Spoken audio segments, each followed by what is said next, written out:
The Bible offers guidance on the concept of forgiveness, emphasizing that it is conditional upon genuine repentance.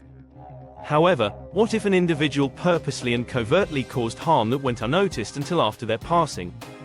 In such a scenario, how should we grapple with forgiveness? From 1983 to 1998, a period of 15 years, I struggled with numerous unexplained health issues that greatly impacted my daily life. One of the most bewildering experiences I recall is my severe reaction to consuming rice porridge during that time. Every time I attempted to eat rice porridge, it would result in me becoming violently ill. However, in 1998, after moving out, I accidentally consumed rice porridge and surprisingly did not experience any adverse effects. I remember how strange it was to eat a whole bowl of rice porridge and not get sick. This significant change left me questioning why I could suddenly tolerate rice porridge, which had previously caused such distress. Another peculiar health issue I faced during that period was an overwhelming tendency to fall asleep after having dinner at 5 p.m., only to awaken after an extended 15-hour sleep. This did not happen every day, but it did happen from time to time. This unusual and debilitating sleep pattern left me exhausted and baffled by the abnormal duration of my slumber. Additionally, I encountered difficulties with walking and found myself unable to rise from the floor, further contributing to the bewildering nature of my health issues during those years. Since moving out and preparing my own meals, all unexplained health issues have ceased, and I've enjoyed perfect health.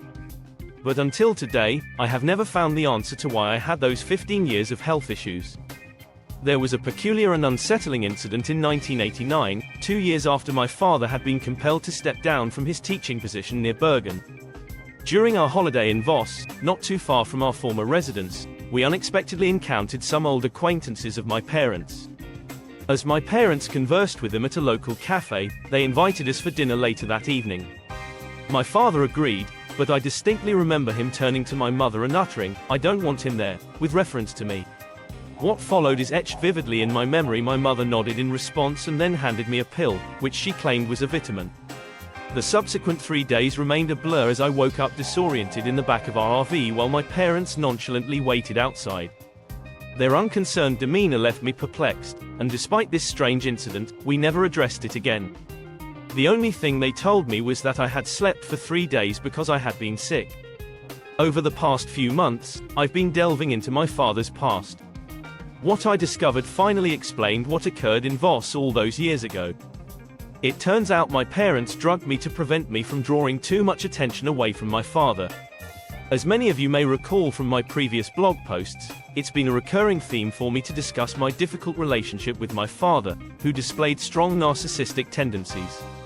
Throughout my childhood, he often made it clear that he resented the attention I received from my mother and didn't appreciate it when I drew attention away from guests. One particular memory that stands out is during a visit to family and friends in Germany. I was just 6 years old, and as the evening progressed and got later and later, I became increasingly exhausted as it was well past my bedtime. Eventually, I couldn't hold back my tears as I desperately needed to sleep, but my father refused to put an end to the festivities. It was around 1 a.m. when we finally made our way back to our RV, and my father was visibly furious, as he felt that my fatigue had stolen the attention he believed he deserved. He had been given a prescription for sleeping tablets from his doctor, and they are what he used to drug me so I would sleep and not bother him. The question presents itself. I discovered this in 2024, but he passed away in 2017. He never acknowledged this before he died, so he never repented, and therefore, I don't need to forgive him for it. But how does this affect me today? I am grateful for discovering it because now I understand why I had all these unexplained health issues and why I can't remember those 3 days at Voss. I am grateful for the fact that I have been blessed with good health and have no further health issues caused by what he did to me. Most of all, I am grateful for having decided to listen to Jesus' teachings on the covenant and live by them. Because I know that I would not be here today if Jehovah, the God of Israel, had not watched over me and healed me from the after effects.